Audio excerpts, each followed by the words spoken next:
10 വയസ്സുകാരിയെ അധ്യാപകൻ സ്കൂൾ ശുചിമുറിയിൽ വെച്ച് 3 തവണ പീഡിപ്പിച്ചെന്ന പാലത്തായി പീഡനക്കേസ് കേരളമേറെ ചർച്ച ചെയ്തതാണ്. പ്രാദേശിക BJP നേതാവ് പത്മരാജനെതിരെ പെൺകുട്ടിയുടെ മാതാവ് നടത്തിയ പോരാട്ടമാണ് ഒടുവിൽ പ്രതിക്ക് ജീവപര്യന്തം നേടിക്കൊടുക്കുന്നതിലേക്ക് എത്തിച്ചത്.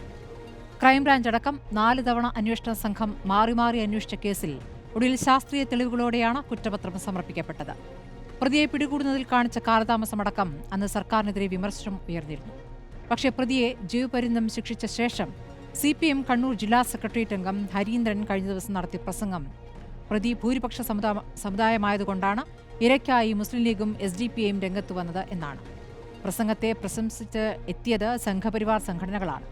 ഇന്നിപ്പോഴിതാ വിരമിച്ച DYSP റഹീം പോക്സോ ദുരുപയോഗം ചെയ്ത കേസാണ് ഇതെന്ന ഫേസ്ബുക്ക് പോസ്റ്റുമായി രംഗത്തെത്തിയിരിക്കുന്നു. ഒരു കൊച്ചുകുഞ്ഞിനെ പീഡിപ്പിച്ച പ്രതിക്കായി ആരൊക്കെയാണ് ഒരുമിക്കുന്നത്? പ്രതിക്കൊപ്പമോ എന്നതാണ് ചോദ്യം.